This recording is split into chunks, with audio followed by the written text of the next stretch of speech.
Sidang dibuka dan dinyatakan terbuka untuk umum. Agenda persidangan untuk hari ini adalah untuk mendengar keterangan saksi dari pihak terkait SBMI. Ada 3 orang saksi, Pak Imam Syafi'i, Ibu Ningsih, dan Ibu Surati. Assalamualaikum.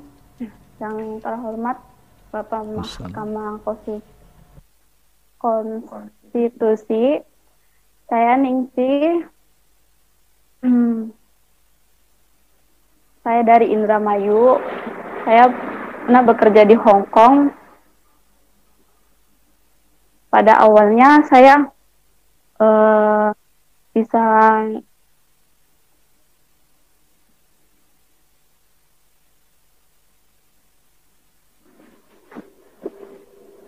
pertama saya daftar, saya ke PT Citra Karya Sejati itu karena anjuran teman yang bernama Cici.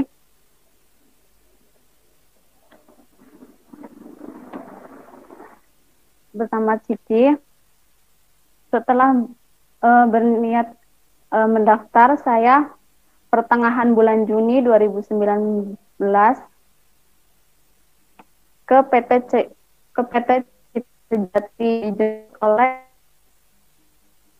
dijemput oleh PT Citra Karya Sejati dan membawa persyaratan berupa KTP, KK, ijazah SMP, dan ijazah SD, akte kelahiran, dan surat cerai beserta paspor. Setibanya di kantor PT Citra Karya Sejati yang bercabang di Indramayu, saya mengikuti tes kesehatan di klinik Desa Sleman, Sliek, Indramayu.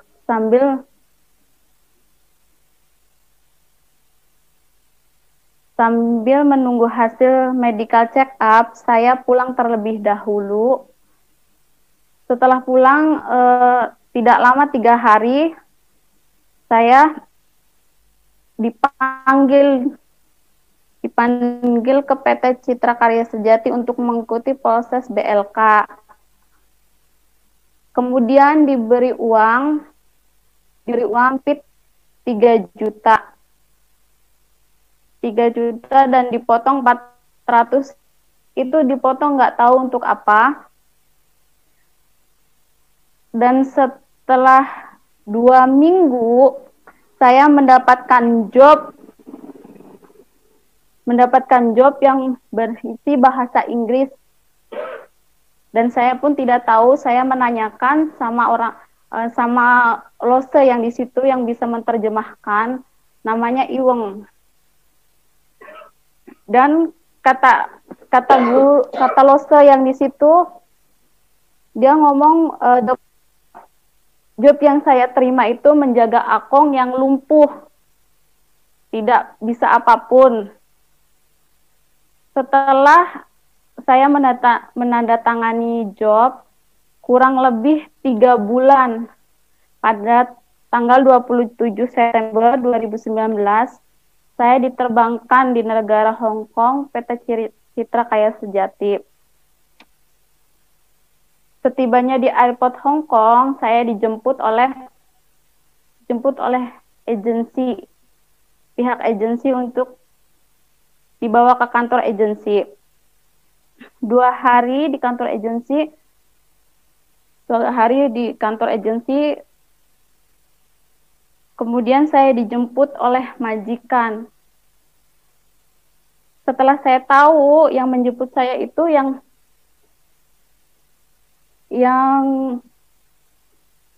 akan diurusi saya, gitu. Itu tidak sesuai job, bahkan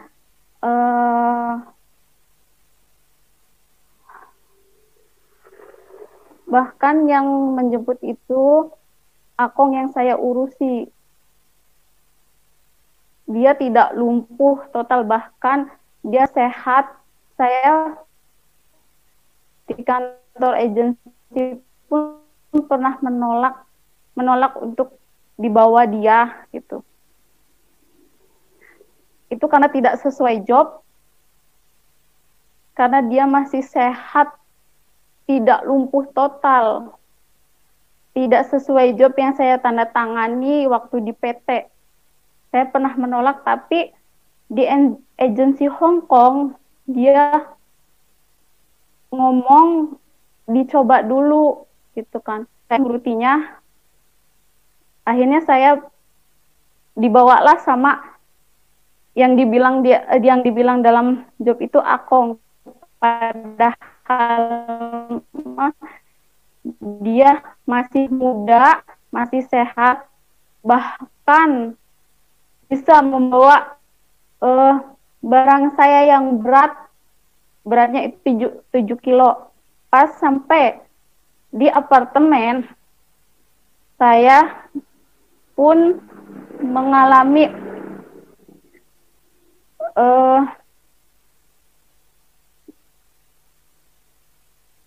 mengalami pelecehan. Dia telanjang di depan saya. Saya pun berbicara untuk dia memakai kembali bajunya. Dia pun masih mendengarkan, dia memakai baju. Pas sore harinya, agensi itu SMS ke saya, agensi Hong Kong, apakah kamu betah di situ? Sekiranya saya itu cuma bercanda melepas baju itu.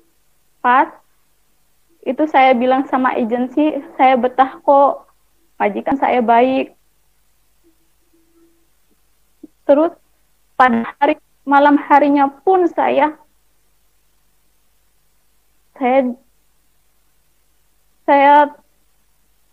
diraba sama dia.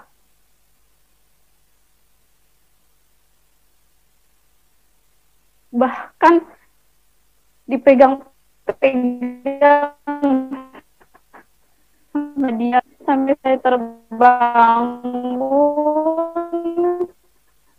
Saya coba ngomong sama dia, sama akun yang saya jaga itu yang masih sehat, ngomong jangan kayak gini, kayak gitu. Terus kayak gini terus saya mau pulang kan gitu. Pada akhirnya saya menampis gitu. Saya lari ke kamar mandi. Saya mencari untuk aman itu tidur di kamar mandi. Setelah tidur di kamar mandi, saya baru keluar itu pas dia pulas gitu. Dia tidur, saya bisa masuk ke kamar saya sendiri. Itu pun nggak ada kunci sama sekali di Hongkong itu. Pas pada akhirnya saya pun SMS ke agensi, gimana sih kalau saya mau pulang dari sini? Paginya itu saya SMS sama agensi sekitar jam 11. Pada akhirnya agensi pun ngomong, kamu tuh kenapa? Katanya kamu tuh sehat gitu ya. Katanya kamu enak kerja di situ. Kenapa kok kayak gitu? Aku ingin pulang gitu kan. Itu udah rasa takut. Pada akhirnya kalau kamu mau keluar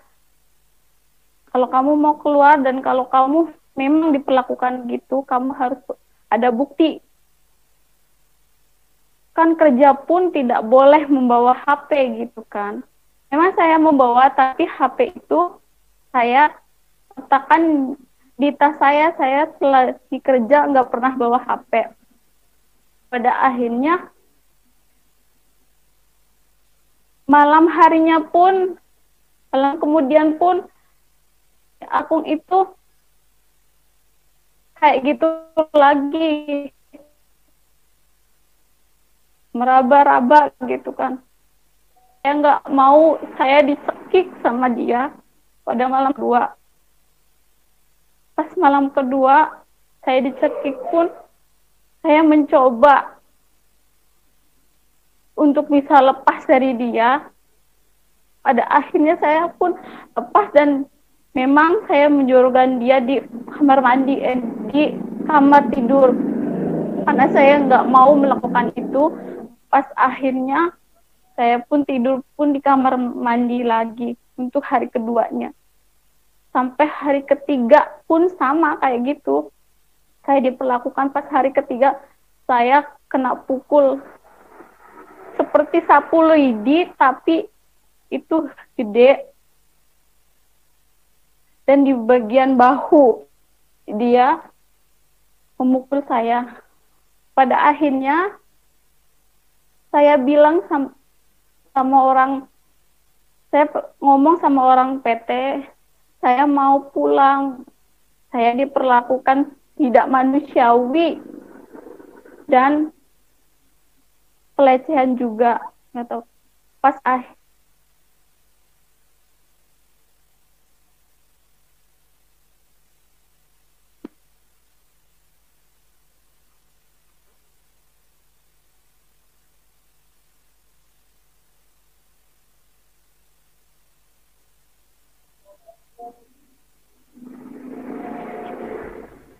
Ya, Ibu Ningsih, dengar?